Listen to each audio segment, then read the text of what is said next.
Sports bikes need to be two things. They need to be fast and good on track, and they also need to feel a little bit special. And I think the new KTM RC990R does exactly that.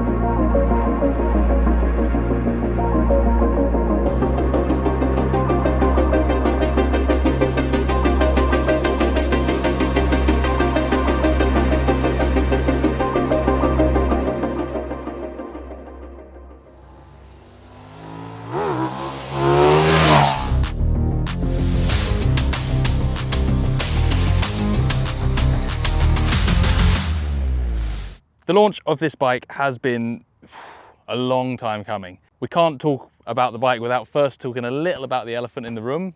There's been a bumpy last year for KTM.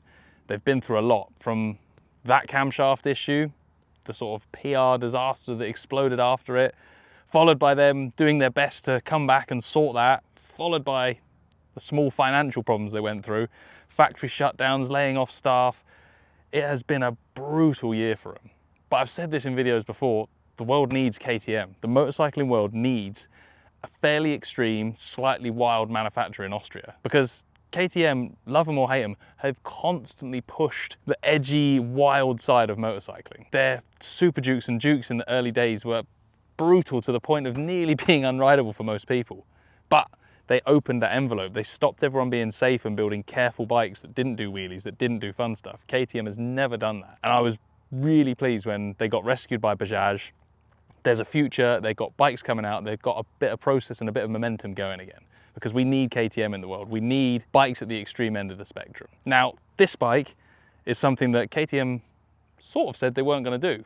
For a long time, they maintained that they weren't going to do full-on race bikes, sports bikes. They were going to do naked roadsters. They've changed their mind, and I'm pleased about it. They changed their mind because of a little story that happened in the background. Every motorcycle manufacturer will have engineers, R&D departments, and a bunch of people that absolutely love motorcycles. And the KTM R&D department, they've got a bit of a reputation for going rogue, building wild lunchtime projects and crazy specials. And every now and then, one of them gets developed to the point where, actually, it's pretty good.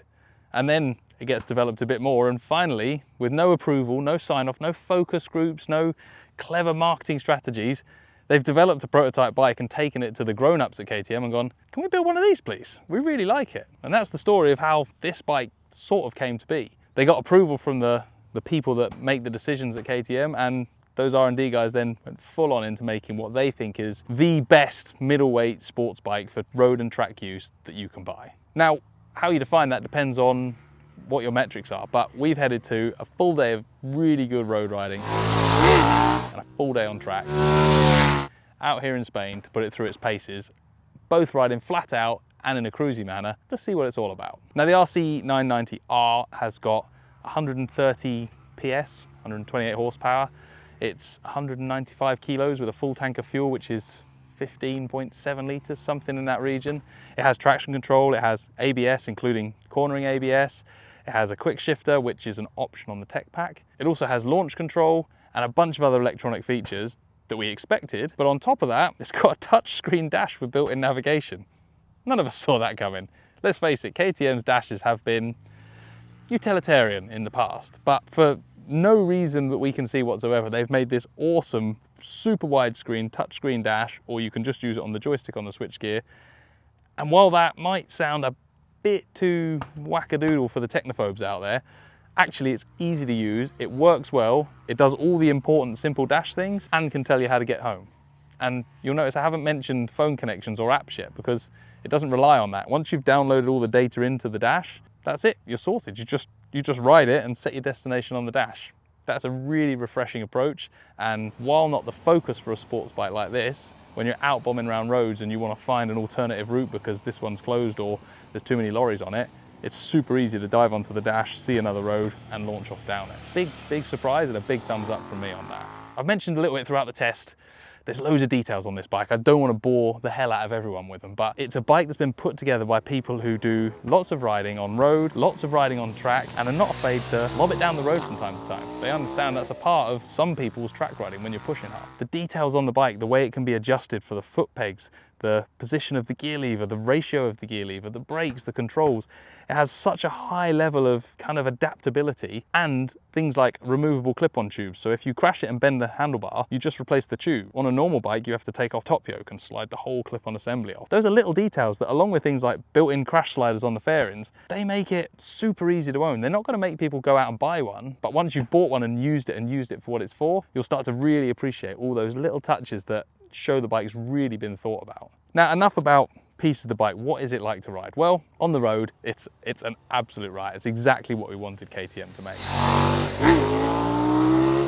It's got a really punchy engine with good throttle response that lets you launch it out of corners, fire up through the gears on the quick shifter, jam the brakes and throw it into the next corner. There's enough power to not get yourself into trouble, but certainly to raise a few eyebrows. But the brakes are mega. It's so stable that it never seems to get away from you. So you can just get on with looking for the next great road, whether that be a bumpy B road or a fast A road. It seems pretty at home on all of them. Now, after 6 hours on the bike, I did start to get tingly fingers towards the end of the day, but I'm pretty sensitive for that, and we were riding at high RPM all the time. So I don't know that that's too much of a criticism of this bike. On the road, I was hard pushed to find something I'd want to change. I had so much fun just chucking it from corner to corner, and circling back to what I said at the beginning, when you got off and walked away, it just looks special. It's just an exciting bike to see. It's got a proper mini MotoGP feel to it that certainly gets me excited, and it would be something that if it was in the garage, you'd have to go out there and look at it, and then you'd have to ride it somewhere and stop and look at it again. It feels and it looks special, particularly in the flesh and particularly in the bright orange color. Now, flick back to some track riding, which we've finished off with today. We've actually ended up at the same circuit that Yamaha launched the R9 at and Ducati launched their Panigale V2 at, which is a beautiful coincidence. I don't think it's fair to draw direct lap time comparisons because all the bikes are on different tyres and there were slightly different conditions in each. But it's interesting to know that all the bikes had a different characteristic to the way they ride. What was notable about the Ducati was that it turned from one side of the tyre to the other in a heartbeat. The Yamaha had this amazing tactile feel to the front tyre that it just made every apex possible and felt so good pushing that front tyre. The KTM, on the other hand, there's no one thing about it that stood out. The whole package works really well and works better the harder you push it, but I definitely didn't come off every session going, oh, it was amazing at this, or it was incredible at that.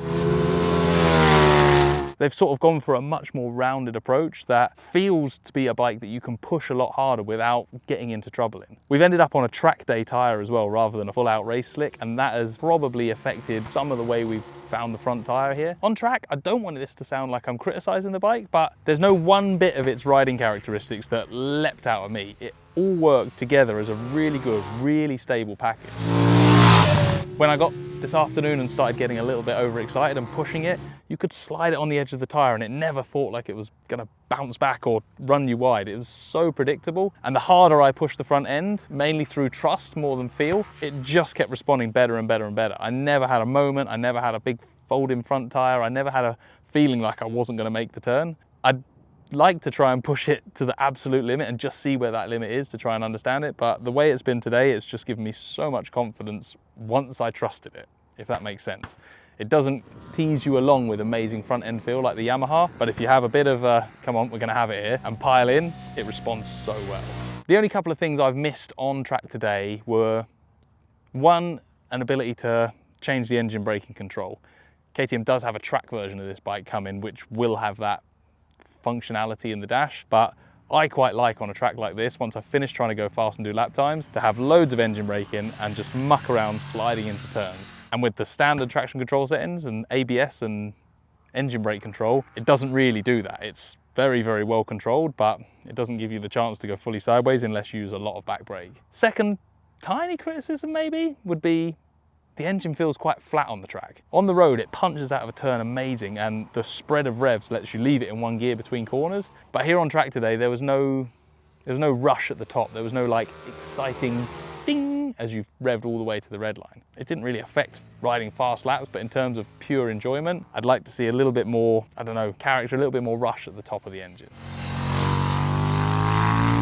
But I am, let's be clear here, absolutely picking holes, because this bike is so capable and responded so well to riding like an absolute idiot today. I'm having to find like the tiniest little details to say, no, this could be better, because let's face it, we need to keep KTM working. We don't want them sitting on their laurels for the next year or so.